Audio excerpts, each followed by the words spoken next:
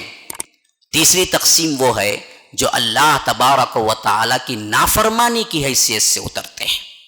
یاد رکھو، ایک طرف رحمت کے فرشتے نازل ہوتے ہیں تو وہ عمل فضیلت والا بنتا ہے، جس کا اصل موضوع ہے میرا، لیکن اس کے ساتھ ساتھ جو ضمناً جو مضمون آتے ہیں اس کو بھی ذہن میں رکھو۔ وہ اعمال جس سے فرشتے بھاگتے ہیں اور وہ چیزیں جس پر اللہ نے فرشتوں کو نازل تو کیا لیکن رحمت کے لیے نہیں، عذاب کے لیے، ان گناہوں کو کرتے ہوئے ہمیشہ ڈر جاؤ۔ جو ضمنی مضمون ہے، اس میں سے پہلا مضمون میں آپ کو بتا دوں کہ اللہ تبارک و تعالی نے عذابات جب پچھلی قوموں پر بھیجا تو یاد رکھو اس کو بھی اللہ تبارک و تعالی نے فرشتوں کے ذریعے انجام دیا۔ بہت سے وہ عذابات ہیں جس میں تفصیل موجود ہے کہ فرشتے ہی آئے تھے اور انہوں نے سمجھا کہ یہ فرشتے نہیں ہیں یا انہوں نے مذاق اڑایا، لیکن اللہ کا عذاب جب پکڑا ان کو تو تب معلوم ہوا کہ یہ بدبخت آخری انتہا کو پہنچ چکے ہیں۔ یاد رکھو، جس عمل پر سب سے زیادہ سخت ترین اور شدید ترین فرشتے اتارے گئے وہ کون سا عمل ہے معلوم ہے؟ وہ عمل ہے ہم جنس پرستی، جو کہ آج بہت عام ہو رہی ہے لڑکوں اور لڑکیوں میں، اور اس کو ایک فیشن سمجھا جا رہا ہے۔ بدترین قسم کا گناہ ہے، سب سے بدترین قسم کا گناہ، اور اس زرزمین پر اللہ تبارک و تعالی نے اس سے سخت ترین عذاب کسی کو نہیں دیا سوائے اس کے قوم لوط کو، جو بدبخت ہم جنس پرست قوم تھی، ہومو سیکشوالٹی میں آگے بڑھی ہوئی تھی۔ اور اللہ کہتا ہے کہ انکم لتأتون الرجال شہوۃ من دون النساء فہل انتم مجرمون، کہ یہ بدبخت وہ ہیں جو اپنی جنسی خواہش کو پورا کرنے کے لیے عورتوں کو چھوڑ دیتے ہیں اور مردوں کے ساتھ کرتے ہیں، یہ ہیں ہی مجرم، اور یہ دنیا میں سب سے پہلی قوم تھی جنہوں نے اس جرم کا ارتکاب کیا تھا۔ تو اللہ تبارک و تعالی نے بھی ان کو نہیں چھوڑا۔ حضرت لوط پہنچے اور انہیں سمجھایا تو حضرت لوط سے کھلواڑ کرنے لگے یہ بدبخت۔ کہا کہ یہ اے لوط، کیا تم ہی ایک ہو جو بڑے ہی ایماندار اور صالح ہو؟ ہم سب نہیں ہیں۔ بعض روایتیں تو یہاں تک آتی ہیں کہ عام مجلسوں میں لوگ اس کا ارتکاب کرتے تھے، جیسے آج ویسٹرن کلچر میں کلب کے نام پہ ہوتا ہے ننگا ڈانس، یہی حالت تھی۔ اللہ کی قسم آج بھی اللہ قادر ہے وہی عذاب بھیجنے پر جو قوم لوط نے کیا تھا، جس پر اللہ نے عذاب بھیجا۔ تو ڈر جانا چاہیے ان بدبختوں کو، خواہ وہ نوجوان ہو یا کوئی بھی ہو، جو اس فطرت سے باز نہیں آتے، اس بدبختی سے باز نہیں آتے کہ مرد سے مرد شہوت رانی کرتا ہے یا عورت سے عورت شہوت رانی کرتی ہے، جس کو گے اور لیسبین کا نام دے کر فن کو ایک فن بنایا گیا ہے۔ ایسے بدبخت ترین لوگوں کو اللہ کے عذاب سے ڈرنا چاہیے۔ جب عذاب الہی کے فرشتے آئے کہ اللہ تبارک و تعالی کہتا ہے کہ جب یہ آئے اس وقت بھی وہ خوبصورت لڑکوں کی شکل میں آئے۔ ہاں، اللہ نے امتحان کا آخری سین دیکھو کیسے لینا چاہتا تھا۔ جب اللہ نے ان کو عذاب دینے کے لیے بھیجا تو اللہ تبارک و تعالی خوبصورت لڑکوں کی شکل میں بھیجا۔ ہاں، لیکن جب یہ آئے تو وہ لوگ سمجھے کہ یہ لڑکے ہیں، دوڑتے بھاگتے آئے حضرت لوط کے پاس۔ حضرت لوط سمجھ گئے کہ یہ بدبخت کیوں آئے ہیں، ان کو اٹھا کے چھپایا گھر کے اندر، پھر آ کے کہا کہ ہاؤلائی بناتی، ارے بدبختو یہ کیا کام کرتے ہو تم؟ اگر تمہیں واقعتاً ضرورت ہے جنسی تو میری بیٹیاں حاضر ہیں، ان سے نکاح کر لو۔ ہاؤلائی بناتی ہن اطہر لکم فاتقوا اللہ، اللہ سے ڈرو۔ ولا تخزونی فی ضیفی، مجھے ذلیل نہ کرو اپنے مہمانوں کے ساتھ۔ اس وقت حضرت لوط کو بھی معلوم نہیں تھا کہ یہ فرشتے ہیں، وہ سمجھ رہے تھے کہ مہمان آئے ہوئے ہیں گھر میں۔ تو انہوں نے کہا کہ فاتقوا اللہ ولا تخزونی فی ضیفی الیس منکم رجل رشید، تم میں سے کوئی ایک بھی اچھا بندہ نہیں ہے؟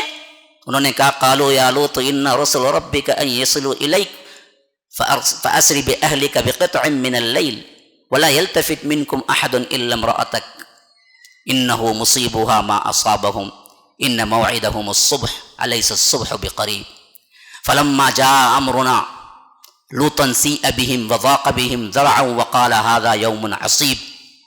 اللہ تبارک و تعالی اس کا ذکر کئی جگہ کر رہا ہے فرمایا اسی وقت فرشتوں نے اے لوط ہم دراصل آدمی نہیں ہیں, ہم انسان نہیں ہیں, ہم تو اللہ کے فرشتے بن کے آئے ہیں, بس یہ ایک رات ہے, صبر کر لو, صبح سویرے ان سب کو کاٹ دیا جائے گا اور تم رات جو ایمان والے ساتھی ہیں ان کو لے کے نکل جاؤ. فَأَسْرِ بِأَهْلِكَ بِقِطْعٍ مِّنَ اللَّيْلِ وَلَا يَلْتَفِتْ مِنْكُمْ أَحَدٌ إِلَّا امْرَأَتَكَ. کوئی اس کے بعد پھر پلٹ کر بھی نہیں دے گا بستی کو, اگر کوئی پلٹ کے دیکھے گا تو وہ انہی میں سے ہو جائے گا, اور تمہاری بیوی دراصل پلٹ کے دیکھے گی اور انہی میں سے ہو جائے گی, وہ جہنمی ہے. إِلَّا امْرَأَتَكَ, ایک عورت کے سوا سب ختم, تمہاری بیوی بھی ساتھ چلی جائے گی.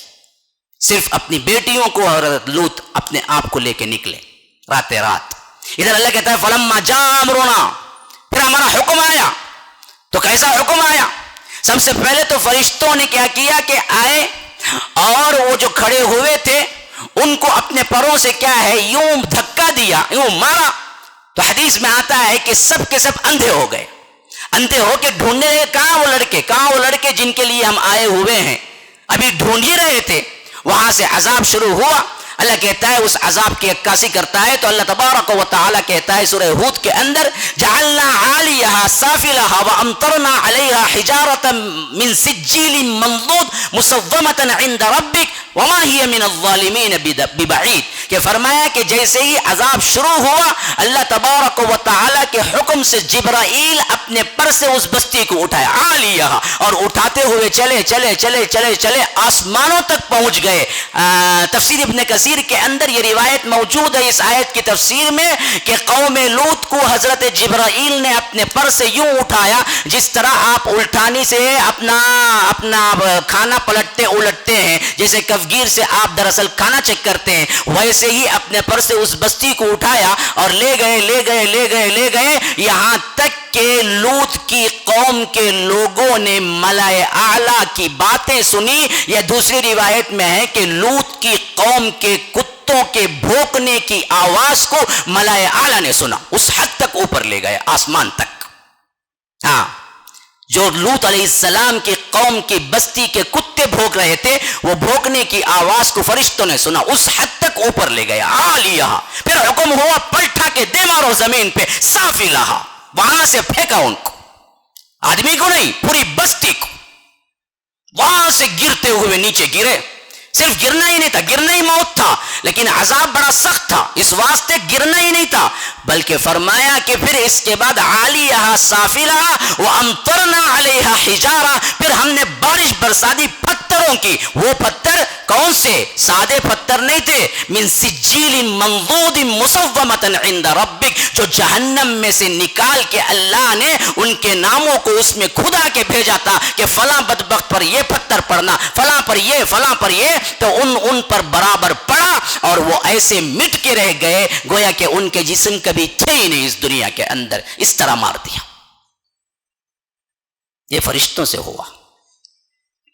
یاد رکھو, گناہ کرتے ہوئے ڈر جاؤ, اللہ آج بھی قادر ہے کہ اسی طرح پتھر برسا دے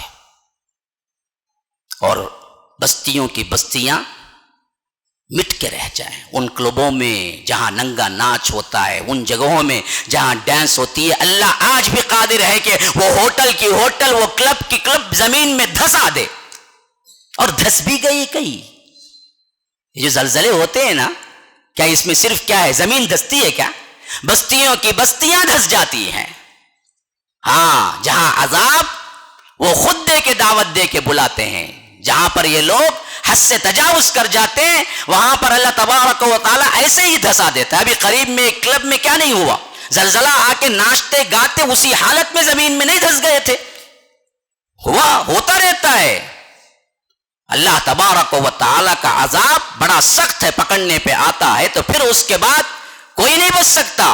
حتیٰ کہ حضرت لوط کی بیوی بھی نہیں بچ سکی. جب انہوں نے ایمان نہیں لایا تو کہا کہ اس کو بھی لے جاؤ. یہ حضرت لوط نبی ہے, نبی کی بیوی اس نسبت سے نہیں بچ سکتی, ایمان ہی بچا سکتا ہے. تو پھر ہما شما کا کیا اعتبار؟ ہم کہتے ہیں ارے ہم کو غوث عبد القادر جیلانی کا دامن ہے جی, ہمیں پکڑ کو چل جائیں گے. نہیں پیرانی پیریچ ہمارے اچھے. اچھا کون سا دامن پکڑیں گے جی؟ ننگے دھڑنگے اٹھیں گے, کوئی کپڑا نہیں ہوگا تو پکڑیں گے تو کیا پکڑیں گے؟ تمہارے پاس دامن ہوگا تو نہ پکڑیں گے. یاد رکھو گناہ ہوتا ہے، اور رب جہاں معافی کے لیے مہلت دیتا ہے پکڑنے پہ آتا ہے تو بڑا سخت پکڑتا ہے۔ نوجوانوں اپنی نوجوانی کو بچاؤ، گناہوں میں مت پڑو، خفیہ طور پر جو کچھ بھی برائیاں ہیں راتوں میں مت کرو۔ بہت سے لوگ کیا ہیں ان خباثتوں میں پڑ چکے ہیں۔ ہاں یاد رکھو یہ سب بربادی دنیا کی بھی ہے آخرت کی بھی ہے۔ ہاں تمہیں کیا ہے شہوت ہے، تمہارے پاس کیا ہے قوت مردانگی ہے، تو اس کا صحیح ترین نتیجہ، صحیح ترین چیز جو کرنے کی ہے وہ نکاح ہے، نکاح کر لیا کرو۔ لیکن اس کے لیے غلط راہوں پہ چلیں گے تو یاد رکھو اللہ کے ہاں بھی بڑی سخت پکڑ ہے، اور پھر دنیا کے اندر بھی وہ انسان نہیں بن سکتا اچھا جس کے اندر غلط کاریاں گناہ ہو۔ حتیٰ کہ بعض لوگ شادی ہو جاتی، مولوی صاحب 8 سال ہو گیا بچہ نہیں، 7 سال ہو گیا بچہ نہیں، کیا کرنا؟ کیا بھی نہیں کرنا تھا؟ تو اپنی جوانی کو محفوظ رکھتا تو آج بچے والا ہوتا۔ تو نے برباد کیا اپنی جوانی خفیہ تدبیروں سے، تو اسی واسطے تو بچہ کرنے کی قابل ہی نہیں رہا۔ ہاں یاد رکھو یہ بہت عام ہوتا جا رہا ہے یہ فتنے وغیرہ، خاص کر یہ نیٹ وغیرہ آ جانے کے بعد تو ہر انسان پتہ نہیں کون بچا ہوگا، حالانکہ حرام چیزیں ہیں، حرام چیزیں ہیں۔ مجزنی بالکل عام ہے، اپنے ہاتھ سے نکاح کرنے والے کے لفظ آئے ہیں احادیث کے اندر، ہر نوجوان گزرا ہوگا اس سے، حرام ہے، حرام ہے۔ اپنی جوانی برباد نہ کرو۔ اپنی شہوت کو پورا کرنے کے 2 ہی طریقے ہیں، ایک نکاح ہے، ایک لونڈی ہے۔ لونڈی تو ہے ہی نہیں اب، تو صرف ایک ہی طریقہ ہے، نکاح ہی ہے۔ اس کے علاوہ کوئی اور طریقہ اختیار کرو گے تو یاد رکھو گناہ ہے۔ اللہ تبارک و تعالیٰ کے رحمت کے فرشتے نہیں آتے ایسے لوگوں پر جو گندگی میں سوتے ہیں، گندا کرتے ہوئے کیا ہے خوابوں کے گندے خیالات میں سوتے ہیں اور گندے بستر کرتے ہیں، ان لوگوں کے پاس فرشتے نہیں آتے۔ ابھی میں تفصیل بتاؤں گا۔ اچھا تو یہ تو کیا تھا؟ اللہ کے عذاب کو اتارنے کے لیے آنے والے فرشتے۔ اب اصل مضمون کی طرف آتا ہوں، اب تک تو یہ پوری تمہید تھی میری، تو اب یہ ہے اصل مضمون کہ اعمال ایسے کہ فرشتے ہوتے ہیں۔ احادیث کے اندر جس بات پر فرشتے اترنے کے فضائل بیان کیے گئے ہیں، ان میں جہاں تک میں نے ٹٹولا ایک طرح کی نظر ڈالی، جو کچھ میرا ناقص علم ہے اس اعتبار سے میں رات سے شروع کر رہا ہوں، تاکہ کیا ہے ہم پھر گھوم پھر کے پھر رات تک پہنچ جائیں۔ اگر ہم دیکھیں گے کہ وہ کون سا عمل ہے جس پر فرشتے نازل ہوتے ہیں، تو حدیث کے اندر یہ الفاظ موجود ہیں کہ وہ بندہ جو اپنے بستر پر آنے سے پہلے وضو کر لیتا ہے اسی طرح جس طرح نماز کے لیے وضو کرتا ہے، تو اللہ کے رسول صلی اللہ علیہ وسلم فرماتے ہیں کہ تیرے لیے ایک فرشتہ مقرر ہوتا ہے جب جب بھی وہ کروٹ بدلتا ہے۔ ایک فرشتے کی حفاظت خاص نازل ہوتی ہے، اور ساتھ وہ فرشتے کا کام بھی یہ ہوتا ہے کہ جب جب بھی وہ کروٹ بدلتا ہے اس وقت وہ فرشتہ کہتا ہے اللہ اس کو بخش دے، یہ باوضو سویا ہے۔ یا رب، کتنا چھوٹا عمل کتنا بڑا ثواب دیکھو، لیکن مینٹین کرنا معمولی بات نہیں ہے، یاد رکھو۔ آج ہم میں سے کتنے لوگ ایسے ہیں جو باوضو سوتے ہیں؟ ہاں کتنے ہیں؟ ایک تو پتہ ہی نہیں ہے، حالانکہ ایک چھوٹا سا عمل، نیند تو آئی جاتی ہے، تو آپ پڑھنے سے پہلے وضو کر لیں، وضو کر کے بستر پر کیا ہے باقاعدہ طور پر دعا اذکار جو حدیث میں آئے ہیں وہ پڑھ کے دائیں طرف سو جائیں، تو ایک فرشتہ مقرر ہے، اور جب جب آپ نیند میں کروٹ لیتے ہیں تب تب وہ فرشتہ آپ کے لیے دعا کر رہا ہوتا ہے کہ اے اللہ یہ باوضو سویا ہے، اس بات سے اللہ تبارک و تعالی اس کو بخش دے۔ لیکن ہم کیا ہیں، موبائل رکھ لے کو سوتا ہونے، نیو پکچر اب بھی چایا ہے، ہاں لے لے کو سوتا، کب جب تک نیند نہیں آتی دیکھ لے کو چھڑتا۔ ایسے بدبخت کے پاس فرشتہ آئیں گا یا شیطان آئیں گا؟